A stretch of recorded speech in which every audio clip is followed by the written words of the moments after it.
नमस्कार, हिंदी प्रतियोगिता के यूट्यूब चैनल में आपका स्वागत है। आज हम डिस्कस करेंगे हिंदी साहित्य और व्याकरण से संबंधित कुछ महत्वपूर्ण प्रश्न, जो आपके आने वाले एग्जाम के लिए बहुत ही इम्पोर्टेंट है। तो चलिए डिस्कस करते हैं। शुरू करते हैं। पहला प्रश्न है, बोलगा से गंगा किसकी रचना है? तो बोलगा से गंगा राहुल सांकृत्यायन जी की रचना है। ऑप्शन नंबर सी इसका सही आंसर है। और ये एक कहानी संग्रह है। और अगर उनकी अन्य कहानी संग्रहों की बात की जाए तो जीने के लिए, सप्तमी के बच्चे, बहुरंगी, मधुपुरी आदि जो है उनके कुछ कहानी संग्रह है। और सिंह सेनापति, जय योधे, मधुर स्वप्न, विस्मृत यात्री, सप्त सिंधु आदि जो है उनके कुछ उपन्यास हैं। तो ये भी याद रखें। अगला प्रश्न है, इनमें से कौन सा समूह आचार्य रामचंद्र शुक्ल की रचनाओं को दर्शाता है? तो इनमें से जो रामचंद्र शुक्ल जी की रचनाएं हैं वो है ऑप्शन नंबर बी, हिंदी साहित्य का इतिहास, चिंतामणि, रसमीमांसा, त्रिवेणी। तो ये रामचंद्र शुक्ल जी की रचनाओं का समूह है। ऑप्शन नंबर बी इसका सही आंसर है। अगला प्रश्न है, डॉक्टर संपूर्णानंद की रचना का नाम है? तो डॉक्टर संपूर्णानंद की जो रचना है वो है भाषा की शक्ति। Option number D. अगला प्रश्न है, कौन सी कृति मोहन राकेश की नहीं है? तो इनमें से जो मोहन राकेश की कृति नहीं है वो है कन्यादान। ऑप्शन नंबर बी इसका सही आंसर है।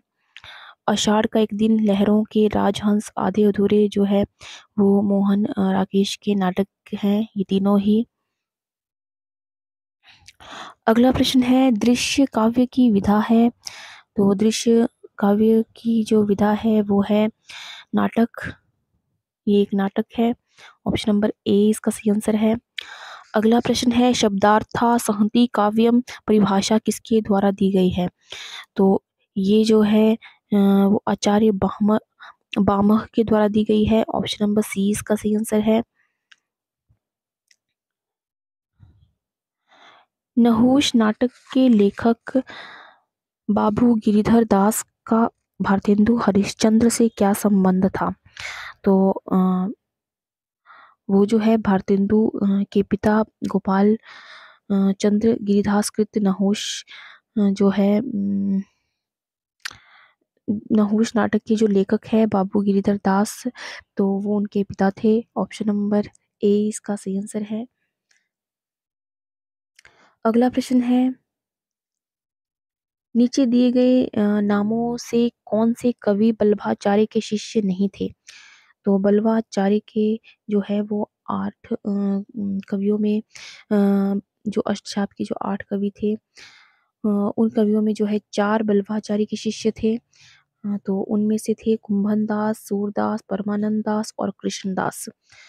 तो ऑप्शन नंबर सूरदास, कुंभन दास, परमानंद दास ये सभी जो है बल्लभाचार्य के शिष्य थे। और चतुर्भुज दास जो है इनके शिष्य नहीं थे। ये विट्ठल दास, स्वामी विट्ठल दास विट्ठल नाथ जी के शिष्य थे।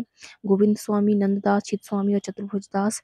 तो ऑप्शन नंबर ए जो है चतुर्भुज दास बल्लभाचार्य के शिष्य नहीं थे। तो ए इसका सही आंसर है। प्रति जमा आरोपण प्रत्यारोपण इसका सही जो होगा संधि होगी। अजायब घर है, तो अजायब घर जो है एक विदेशी शब्द है। ऑप्शन नंबर बी इसका सही आंसर है। दंडी के काव्य शास्त्री ग्रंथ का नाम है? तो दंडी के काव्य शास्त्री ग्रंथ का नाम जो है वो काव्य दर्शन है, काव्यादर्श है। ऑप्शन नंबर सी।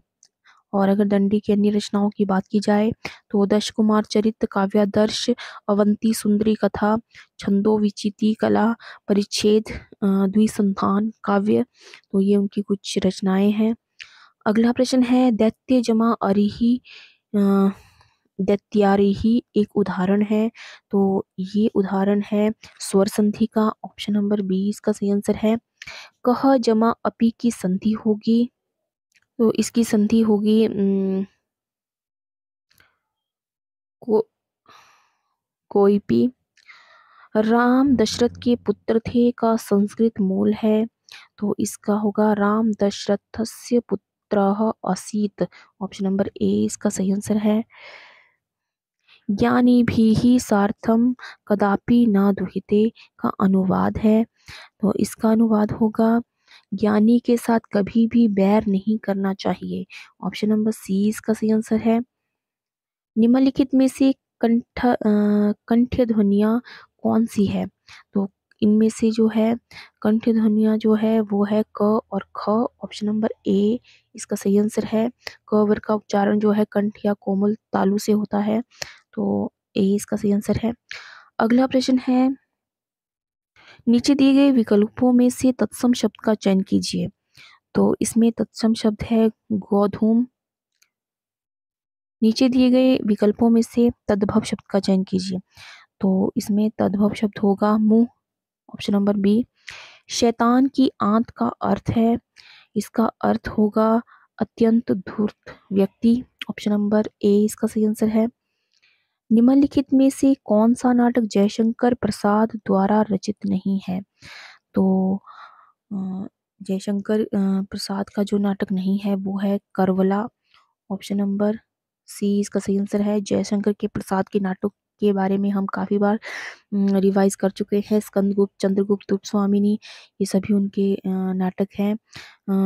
इसके अलावा करुणालय, प्रायश्चित, राजश्री, विशाख, अजातशत्रु, कामना, जन्मजय का नागयज्ञ, स्कंदगुप्त, रूपस्वामिनी, ये सभी जो है इसके इनके नाटक है। और अगर करबला की बात की जाए तो ये प्रेमचंद जी का नाटक है। अगला प्रश्न है, निम्नलिखित पंक्तियां किस प्रसिद्ध लंबी कविता से उद्धृत है?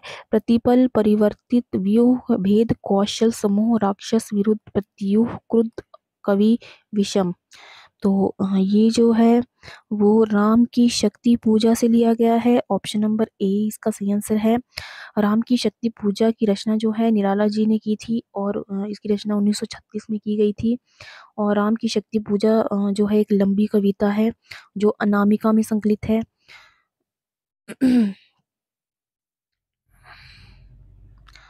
अगला प्रश्न है, कविता क्या है निबंध के लेखक हैं? तो कविता क्या है निबंध के जो लेखक हैं वो है Ramchandra Shukla ji. Option number A इसका सही आंसर है।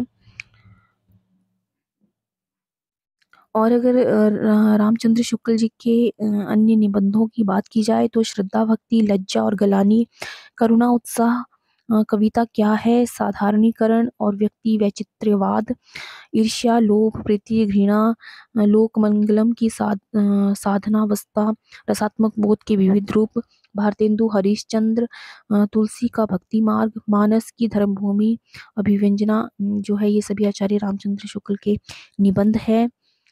अगला प्रश्न है, सन 1954 में प्रकाशित नई कविता पत्रिका के संपादक थे? तो इसके संपादक थे जगदीश गुप्त। Option number D. अगला प्रश्न है, चांद का मुंह टेढ़ा है के रचयिता हैं? तो चांद का मुंह टेढ़ा जो है ये काफ़ी बार एग्जाम में पूछा जाता है, तो सभी को पता होगा कि इसके रचयिता जो है वो गजानन माधव मुक्तिबोध जी हैं। ऑप्शन नंबर बी इसका सही आंसर है। अगला प्रश्न है, केदारनाथ किस सप्तक के संकलित कवि है? तो केदारनाथ सिंह जो है वो तीसरा सप्तक के कवि हैं। और अज्ञेय के संपादन से जो है सन 1959 में तीसरा तार सप्तक का प्रकाशन हुआ था। और तीसरे तार सप्तक में जो है वो 7 कवियों की रचनाएं संकलित थी और उनके जो नाम है वो है, जो तीसरे तार सप्तक के जो कवि हैं वो थे प्रयाग नारायण त्रिपाठी, कुंवर नारायण, कीर्ति चौधरी, केदारनाथ सिंह, मदन वात्स्यायन, विजय नारायण शाही, सर्वेश्वर दयाल सक्सेना। तो ये 7 कवि जो थे वो इसमें शामिल हैं। अगला प्रश्न है, पंकज शब्द निम्न में से किससे संबंधित है? तो पंकज शब्द जो है वो योग रूढ़ी शब्द है। ऑप्शन नंबर सी इसका सही आंसर है। सामान्य रूप से जो है शब्द शक्ति जो है कि जो है उसे 4 भागों में बांटा गया है, यौगिक, रूढ़, योग रूढ़ और यौगिक रूढ़, ये भी याद रखें। अगला प्रश्न है, संघ की राजभाषा हिंदी और लिपि देवनागरी होगी, ये संविधान के किस अनुच्छेद में वर्णित है? तो ये अनुच्छेद 343 में वर्णित है। ऑप्शन नंबर ए इसका सही आंसर है। हिंदी का पहला समाचार पत्र कब और कहाँ से प्रकाशित हुआ था? तो हिंदी का समाचार पत्र जैसे सभी जानते हैं कि उदंत मार्तंड है, और ये एक साप्ताहिक पत्रिका थी जो कलकत्ता से प्रकाशित होती थी। और ये जो है 1926 से 1927 तक जो है इसका प्रकाशन काल माना जाता है। तो 1926 ऑप्शन में दिया गया है कलकत्ता से, तो ऑप्शन नंबर ए इसका सही आंसर होगा। और इसके संपादक जो है जुगल किशोर शुक्ल जी थे। प्रथम संपादक जुगल किशोर शुक्ल जी थे। अगला प्रश्न है, उपाय वही सही होता है जिसका लोहा विरोधी भी माने, इसके लिए सही लोकोक्ति है। तो इसकी सही लोकोक्ति है, जादू वही जो सिर चढ़कर बोले। ऑप्शन नंबर सी इसका सही आंसर है। अगला प्रश्न है, निम्नलिखित में से कौन सी रचना पुष्पदंत की नहीं है? तो इसमें जो पुष्पदंत की रचना नहीं है वो है डी, ऑप्शन नंबर डी, पौमचरियो। तो ये जो रचना है वो स्वयंभू द्वारा रचित है। पौमचरियो, रिठणेमीचरियो, स्वयं छंद, ये सभी जो है स्वयंभू जी की रचनाएं हैं। और बाकी रचनाएं जो हैं महापुराण, जय कुमार चरियो, जसहर चरियो, ये सभी पुष्पदंत जी की रचनाएं हैं। अगला प्रश्न है, सुख दुख के बीच लगने वाला जो विवरण चिन्ह होता है, ये चिन्ह जो है इसे क्या कहते हैं? तो इसे जो है समास बोधक या विभाजन चिन्ह कहते हैं। एक्चुअली इसे विवरण चिन्ह कहा जाता है। ऑप्शन नंबर सी मेरे हिसाब से ये ठीक होगा।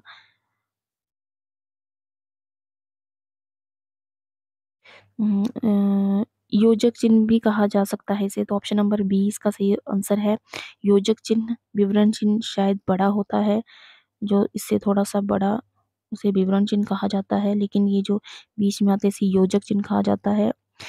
अगला प्रश्न है, जिसमें जानने की इच्छा हो के लिए एक शब्द है, तो उसे कहते हैं जिज्ञासु। ऑप्शन नंबर डी इसका सही आंसर है। अज्ञेय का पूरा नाम है सच्चिदानंद हीरानंद वात्स्यायन अज्ञेय। ऑप्शन नंबर सी इसका सही आंसर है। निम्नलिखित शब्दों में किस शब्द में उपसर्ग नहीं है? तो उपसर्ग जो नहीं है वो मिलान में नहीं है। ऑप्शन नंबर ए इसका सही आंसर है। अगला प्रश्न है, स्फूर्ति शब्द का तद्भव शब्द है फुर्ती। ऑप्शन नंबर सी। हिंदी साहित्य के ग्रंथ के इतिहास ग्रंथ हिंदी साहित्य विमर्श के लेखक हैं, तो इसके लेखक हैं Padumlal Punnalal Bakshi. Option number D इसका सही आंसर है। अगला प्रश्न है, पराधीन सपने हूँ सुख नाही पंक्ति लिखी गई है, तो ये पंक्ति जो है वो तुलसीदास द्वारा लिखी गई है। ऑप्शन नंबर डी इसका सही आंसर है। अगला प्रश्न है, पेड़ से पत्ते गिरते हैं में कारक है, तो पेड़ से पत्ते गिरते में जो कारक है वो है अपादान कारक। ऑप्शन नंबर बी इसका सही आंसर है। जैसे कि आप सभी जानते हैं कि अपादान कारक और करण कारक में जो है वो से कारक चिन्ह लगता है, और दोनों में कई बार कंफ्यूजन पैदा हो जाती है। तो अपादान, इनमें जो डिफरेंस है वो यही है कि जब कोई चीज़ किसी दूसरी वस्तु से अलग होती है तो वहाँ अपादान कारक होता है। जैसे पेड़ से पत्ते गिरते हैं, तो पेड़ से पत्ते अलग होकर गिर रहे हैं, तो यहाँ पर अपादान कारक होगा, तो ये आप याद रखें। अगला प्रश्न है, निम्नलिखित में से किस शब्द में उपसर्ग है?